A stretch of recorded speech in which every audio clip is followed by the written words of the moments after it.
کریم کی فضیلت کے بارے میں آپ سے بھی حضرات جانتے ہیں، اور اس سے بڑی اس کی فضیلت کیا ہو سکتی ہے کہ خود اللہ رب العزت کی ذات سے نکلا ہوا ہے۔ اس سے بڑی اس کی فضیلت کیا ہو سکتی ہے؟ یعنی اسی لیے کہتے ہیں کلام الممکن بالکل کلام،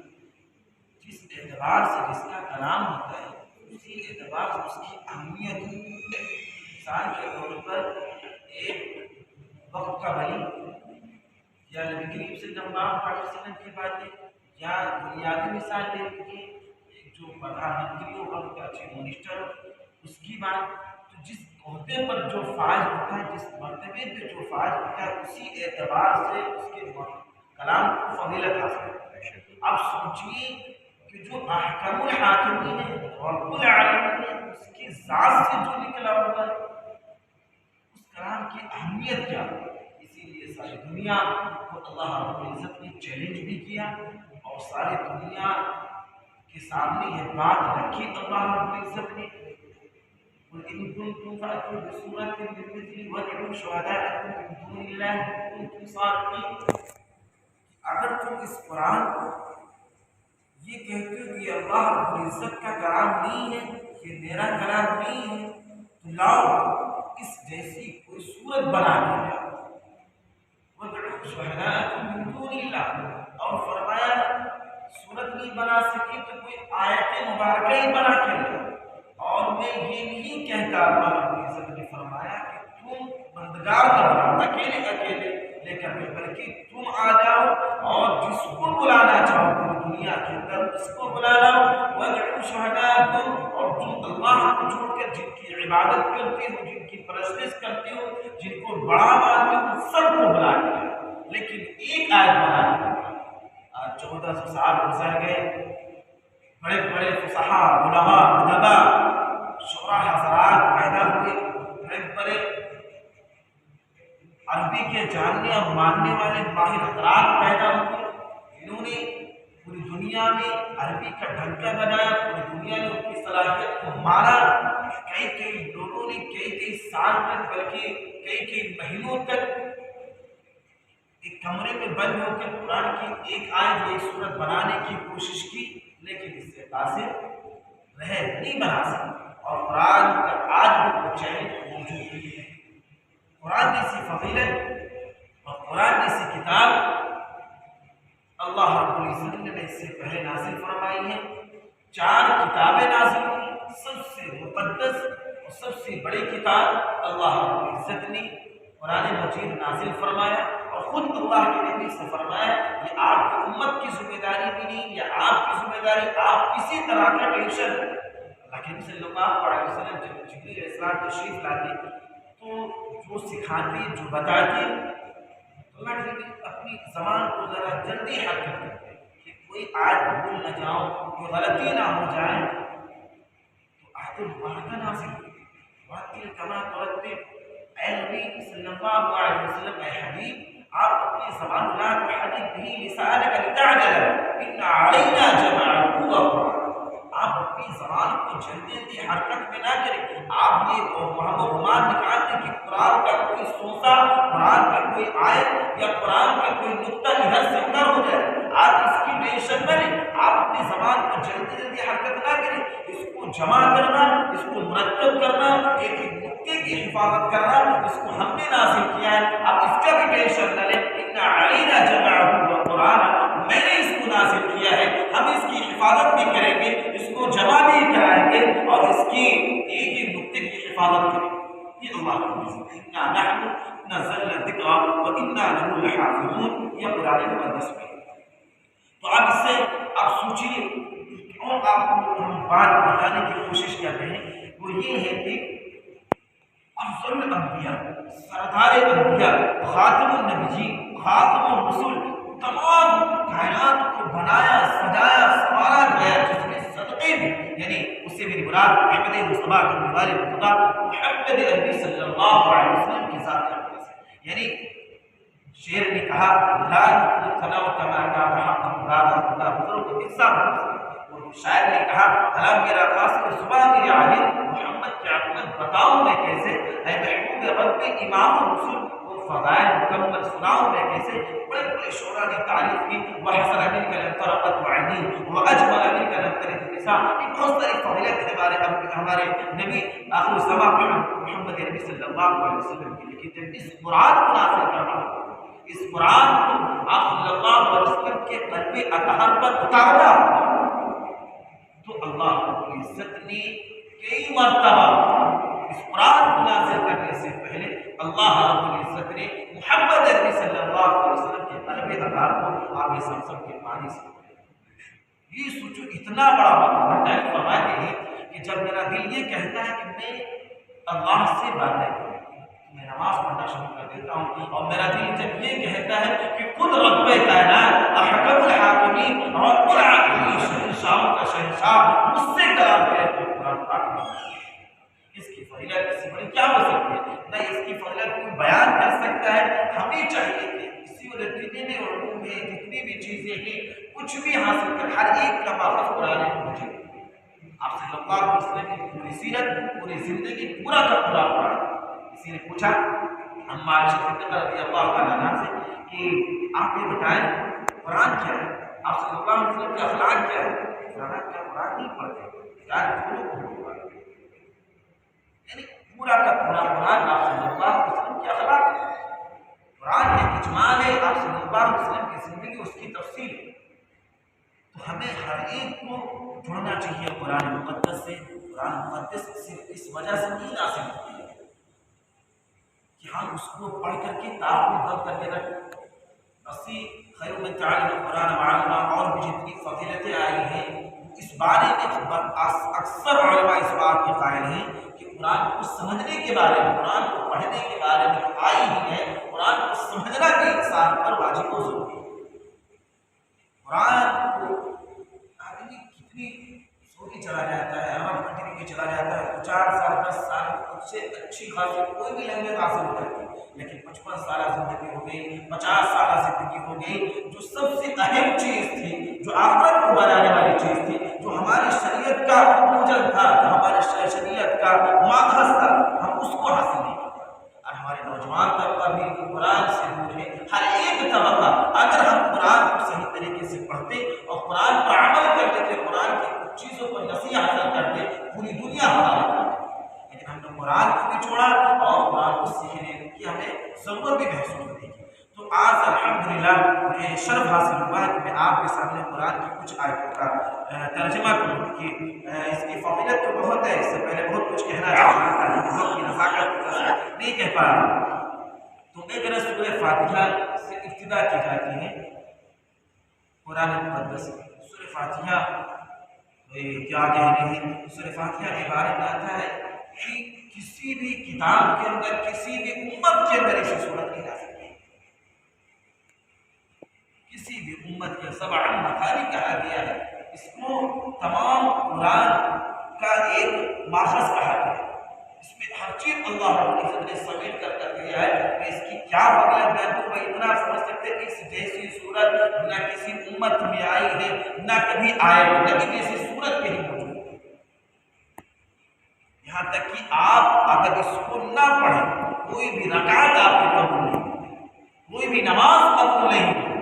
کوئی بھی کام کرے یا کوئی بھی آپ نماز پڑھنے کی کوشش کریں، آپ کو سورہ فاتحہ پڑھنا واجب ہے،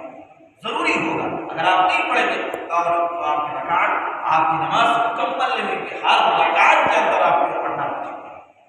اس کی یہ فضیلت ہے بہت کوئی۔ تو سب سے پہلے بسم اللہ الرحمن الرحیم شروع کرتا ہوں اللہ کے نام سے جو بڑا مہربان نہایت رحم والا ہے۔ اللہ کے نام سے شروع کرنا، اسی وجہ سے اللہ نے ہمیشہ اس بات کو یاد رکھنا کہ اللہ کی رحمت اللہ کے غضب پر ہمیشہ غالب ہے۔ اسی وجہ سے کوئی بھی کام اور قرآن پاک کو اللہ نے شروع کیا تو یہ بات ذہن سے نکال لوگوں کے سے یہ بات کہنے کے لیے نکال دیا کہ سب سے پہلے میں رحمان ہوں، رحیم ہوں، کریم ہوں، ستار ہوں، غفار ہوں، اس کے بعد جب حد ہو جائے گی تو اس کے بعد میں قہار و جبار ہوں۔ تو جب اب اسی وجہ سے جب بندہ رحمان رحیم کہہ کر پکارتا ہے تو اللہ رب العزت کہتے ہیں کہ میرے بندے نے مجھے رحمان رحیم کہا، پھر جو چاہے وہ اپنے رب سے منانے والا چاہے۔ اس آیت سورہ فاتحہ کے اندر 7 آیتیں ہیں۔ خود اللہ رب العزت فرماتے ہیں اللہ کے نبی صلی اللہ علیہ وسلم سے، اپنے پیارے حبیب سے، اے حبیب، اے محمد عربی، اے طٰہٰ، اے یاسین، اے مدثر، اے مزمل، سن لو، میری امت میں بتا دو، میرے بندوں میں جا کے بتا دو، میرے بندیوں میں جا کے بتا دو کہ میں نے سورہ فاتحہ جو نازل کی ہے، آدھی اپنے لیے نازل کی ہے، آدھی میں میری تعریف ہے اور آدھا 3 حصوں میں اس کو تقسیم کر دیا ہے۔ پہلے میری تعریف ہے، پھر مدد ہے، پھر اس آخر میں راستے کی طرف، تو 2 چیزوں میں تقسیم کر دیا۔ سب سے پہلے الحمدللہ رب العالمین، جب انسان کہتا ہے خود اللہ رب العزت اپنے نبی سے مانا ہے، جب بندہ میرا کہتا ہے الحمدللہ رب العالمین، تمام تعریف اللہ رب العزت کے لیے ہے جو تمام جہانوں کا پالنہار ہے، خود اللہ رب العزت فرماتے ہیں کہ جب بندہ یہ کہتا ہے تو کہہ دو میرے بندے نے میری تعریف کی تمام، تو اللہ اس تمام جہانوں کا رب تھا، چرند ہو، پرند ہو، عالمین، عالم کی جمع ہے عالمین، تو یہ تمام جتنے بھی 7 طبقی چیز اور جتنی بھی طبقے جو بھی چیزیں بنائے، سب کا پالنہار، سب کو روزی دینے والا اور سب کو پالنے والا، سب کی مرادیں سننے والا، سب کی مرادیں قبول کرنے والا، سب کی منتیں پوری کرنے والا، سب کی حاجت روائی اور ہر چیز کو کرنے دھرنے والی ذات اللہ رب العزت کی۔ دوسرے نمبر پر الرحمن الرحیم، جو بڑا مہربان نہایت رحم والا ہے، یعنی تمام عالمین کا رب بھی ہے، پالنہار بھی ہے۔ اگر کوئی بندہ گناہ کرتا ہے، اگر کوئی سرزنش کرتا ہے، اگر اپنے آپ کو کوئی اس درجے پہ گرا دیتا ہے، ساری دنیا اس کو گھبرا دیتی ہے، ساری دنیا سے مایوس ہو جاتا ہے، اللہ رب العزت فرماتے ہیں آجا میرے بندے، میں رحمان ہوں، میں رحیم ہوں، میں کریم ہوں، قل یا عبادی الذین اسرفوا علی انفسہم لا تقنطوا من رحمۃ اللہ، ہے میرے بندے، بڑے پیارے انداز میں اللہ فرمائے میرے بندے آجا میرے پاس، اگر تو نے گناہوں کر کے اپنے اوپر بوجھ لا دیا ہے، حد تک پوری دنیا کو ٹھکرا چکی ہے، پوری دنیا سے مایوس ہو چکا ہے، آجا میرے پاس، میں رحمان ہوں، میں رحیم ہوں، میں تیری ساری مرادیں پوری کروں گا۔ پھر فرماتے ہیں اس دن بھی خیال رکھنا، مالک یوم الدین، میں روز جزا کا بھی مالک ہوں، میں قیامت کے دن کی مالک ہوں، جب کسی کی سلطنت نہیں ہوگی، جب کسی کی حکومت نہیں ہوگی، جب کسی کا زور زبردستی، جب کسی کا پاور نہیں ہوگا، اس وقت میری حکومت ہوگی۔ اللہ پوری دنیا میں اعلان کرے گی، جب سب چیز کو ختم کر کے اللہ رب العزت اعلان فرمائیں گے الملک لمن اليوم، آج کس کی بادشاہت ہے، آج صرف میری بادشاہت ہے۔ وہاں اس چیز کو یاد کرایا گیا ہے مالک یوم الدین، میں قیامت کے دن کا مالک ہوں، روز جزا کا مالک ہوں، جو جیسا کرے گا وَنَضَعُ الْمَوَازِينَ الْقِسْطَ لِيَوْمِ الْقِيَامَةِ فَلَا تُظْلَمُ نَفْسٌ شَيْئًا وَإِنْ كَانَتْ مِثْقَالَ حَبَّةٍ مِّنْ خَرْدَلٍ أَتَيْنَا بِهَا وَكَفَىٰ بِنَا حَاسِبِينَ۔ اے لوگوں کان کھول کر سن لو، مالک یوم الدین ہوں میں، روز جزا کا مالک ہوں، وَنَضَعُ، میں انصاف کا ترازو لگاؤں گا اور انصاف کے ترازو لگا کر میں ہر ایک کو انصاف کے ساتھ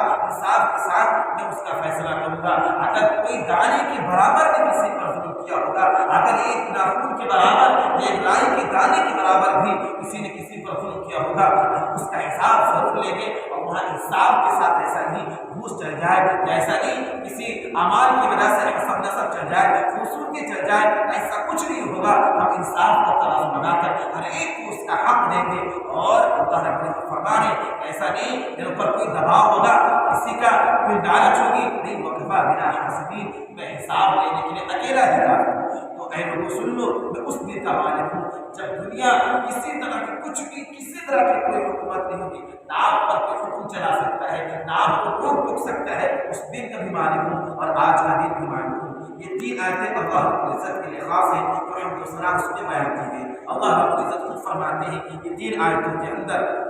کہ ہم اس میں میرے بندے نے میری تعریف کی، اب میرا بندہ جو مانگے گا میں اسے عطا کروں گا۔ اب ایک آیت میں پڑھ کر کے پھر بات مکمل کرتا ہوں، ایاک نعبد و ایاک نستعین۔ اگر اس بات پر انسان غور کرے یہاں کا اللہ رب العزت پہلے کیوں لائے، حالانکہ اصل جو پڑھے لکھے اس سے پوچھے گا تو سب سے پہلے فعل آتا ہے، پھر فاعل آتا ہے، پھر مفعول آتا ہے، لیکن یہاں مفعول کو مقدم کرنے کی وجہ کیا ہے؟ مفعول کو مقدم کرنے کی وجہ کیا ہے؟ اے ایمان والو، اپنے ذہن و دماغ میں اپنے اوپر یہ بات لازم کر لو، سن لو، ہر نماز میں پڑھتے ہو، ہر رکعت میں پڑھتے ہو، ہر وقت سورہ فاتحہ کی تلاوت کرتے ہو، ذرا اس تفسیر میں غور کرنا کہ ایاک نعبد و ایاک نستعین، ہم صرف تیری ہی عبادت کرتے ہیں اور تجھ سے مدد طلب کرتے ہیں، اب تیری ہی عبادت کرتے ہیں، صرف تیری ہی عبادت کرتے ہیں، نہ کسی سے مرادیں مانگتے ہیں، نہ کسی سے منتیں مانگتے ہیں۔ اگر کوئی شخص اس کے بعد سورہ فاتحہ پڑھنے کے بعد اگر کسی سے مرادیں مانگتا ہے، منتیں مانگتا ہے، اگر کسی سے ڈر جاتا ہے، اگر کسی سے خوف آتا ہے، اسے دوبارہ کلمہ پڑھنا چاہیے، اسے سورہ فاتحہ میں غور کرنا چاہیے کہ ایاک نعبد و ایاک نستعین، اے اللہ ہم صرف تیری عبادت کرتے ہیں، اس کے خلاف یہ کام کر رہا ہے، اس کی نماز بھی قبول نہیں، اس کی کوئی بھی چیز قبول نہیں۔ خود اللہ رب العزت سے وعدہ کر رہا ہے ایاک نعبد، ہم صرف تیری عبادت کرتے ہیں، تیرے علاوہ نہ کسی کی عبادت کرتے ہیں، نہ کسی کی پوجا کرتے ہیں، نہ کسی کی پرستش کرتے ہیں، نہ کسی کو حالت روا نہ مانتے ہیں، نہ کسی کو مشکل کشا مانتے ہیں، ہم صرف تجھ سے مدد طلب کرتے ہیں۔ یا اللہ تو ہی میرا مالک ہے، تو ہی میرا ساز ہے، تو ہی میرا رب و پالنہار ہے، تو ہی میرا سب کچھ ہے۔ آخری چیز فرمائی تو اس کے بعد میں ایاک نستعین، ہر طرح کی مدد میں تجھ سے طلب کرتا ہوں، اور ایاک کو مقدم کر کے حسر کا معنی پیدا کر کے اللہ رب العزت نے فرمایا ایسا نہیں، میں تجھ سے بھی مدد طلب کرتا ہوں، باباؤں سے مدد طلب کرتا ہوں، پیر اولیاء سے مدد طلب کرتا ہوں، ایسا نہیں، بلکہ اللہ نے فرمایا ایاک نستعین، چونکہ قرار ہو اس بات کا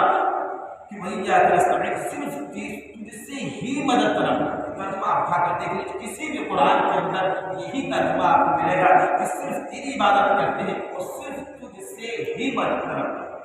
اگر اس کے برخلاف رہتا ہے کہ سارے جگہ کو نہیں یقین تھا، آج ہم اپنے ماحول کو دیکھتے ہیں، آج ہم مسلمان ہونے کا دعویٰ کرتے ہیں، مسلمانوں کو دیکھتے ہیں تو اس آیت کے بالکل برخلاف کام کرتے ہیں۔ اس زمانے میں جب آپ کریم صلی اللہ علیہ وسلم کا زمانہ دیکھیے، جب آپ صلی اللہ علیہ وسلم نے تبلیغ شروع کی اور لوگوں سے کہا تو انہوں نے یہ بات کہی، اور انا وجدنا آباءنا علی امۃ وانا علی آثارہم مقتدون، ہم ان کی پوجا اس وجہ سے کرتے ہیں تاکہ یہ ہم کو ان تک پہنچا دے اللہ رب العزت سے، اور جب کسی مصیبت میں پھنستے تھے، جب کسی پریشانی میں پھنستے تھے وہ بھی اللہ کو ایک خالص اللہ کو پکارتے تھے۔ میں بات سے بات نہیں کہہ رہا ہوں، آپ قرآن مقدس اٹھائیے، قرآن مقدس میں اللہ رب العزت خود فرماتے ہیں اذا رکبوا فی الفلک دعوا اللہ مخلصین لہ الدین، اے لوگوں میں تمہیں بتاتا ہوں فاذا رکبوا فی الفلک، جب یہ کشتی بھور میں پھنس جاتی ہے، یہ سمندر میں پھنس جاتے ہیں، جب پریشانیاں آ جاتی ہیں، کوئی سخت بمنڈر آ جاتا ہے، کسی مصیبت میں پھنس جاتے ہیں، فاذا رکبوا فی الفلک، جب ان کی کشتی بھور میں پھنس جاتی ہے، فاذا رکبوا فی الفلک دعوا اللہ مخلصین لہ الدین، یہ خالص اللہ کو پکارتے ہیں، اے اللہ تیرے علاوہ کوئی معبود نہیں، تیرے سوا کوئی پالنہار نہیں، اے اللہ میں پھنس گیا ہوں، اے اللہ میری حفاظت فرما دے، مجھے دریا کو پار لگا دے۔ کون کہتا ہے؟ کفار مکہ کہتے ہیں، مشرکین اس زمانے میں اللہ رب العزت قرآن مقدس میں فرمایا، نبی سے فرما رہا ہے بات کہ فَإِذَا رَجُلٌ، ان کو دیکھو یہ تمہاری بغاوت کرتے ہیں، جب کسی مصیبت میں پھنستے ہیں، جب ان کی کشتی بھور میں پھنس جاتی ہے، جب ناؤ ڈگمگ ہونا شروع ہو جاتا ہے، جب پریشانی میں گھر جاتے ہیں، کوئی راستہ نہیں نکلتا، کوئی کس طرح کا کوئی جگاڑ نہیں ملتا، یہ فَإِذَا رَكِبُوا فِي الْفُلْكِ، تب اللہ سے خالص اللہ کو کہہ کے پکارتے ہیں، اے اللہ مجھے معاف کر دے، اللہ میری کشتی کو بھور سے نکال دے، میری پریشانیوں سے مجھے نکال دے۔ یہ کفار مکہ خالص مخلصین لہ الدین، اللہ فَإِذَا رَكِبُوا فِي الْفُلْكِ دعوا اللہ مخلصین، خالص اللہ کو پکارتے ہیں، اے اللہ اس کے علاوہ نہ کسی بت کو، نہ لات منات کو، نہ کسی بھی پیڑ پودے یا کسی بھی بت کو یہ نہیں مانتے، اس کو خالص اللہ کو پکارتے ہیں۔ جب ان کی کشتی ہوا سے نکل جائے تو پھر وہی کرنا شروع کر دیتے، اب مجھے موازنہ کرنا، آپ قدم کرو، اب مجھے موازنہ اس بات کا کرنا، اس زمانے کے مشرکین کا حال تھا، اس زمانے کے کفار کا حال یہ تھا، اس زمانے کے غیر مسلموں کا حال یہ تھا، اس زمانے کے مشرکین کا حال یہ تھا، جب کشتی بھور میں پھنس جاتی، جب مصیبت میں پھنس جاتے، جب کسی ٹینشن میں ہوتے، جب کہیں سے جگاڑ نہ ہوتا، جب کہیں سے مدد کی امید نہ ہوتی، وہ خالص اللہ کو پکارتے۔ آج اپنے آپ کو مسلمان کہنے والے، آج اپنے آپ کو نبی کریم صلی اللہ علیہ وسلم کی امت کا دعویٰ کرنے والے، نبی سے محبت کرنے والے، جب مصیبت میں پھنستے ہیں تو کیا کہتے ہیں؟ یا کشتی لگا دے، مار کشتی، یا خواجہ غریب نواز۔ اس زمانے کے مشرکین جب مصیبت میں پھنستے تو اللہ کو پکارتے، اس زمانے کے سچے پکے مسلمان اپنے آپ کو کہلاتے ہیں، جب مصیبت میں پہنچتے ہیں تو کس کو پکارتے ہیں؟ کہتے نہیں بڑا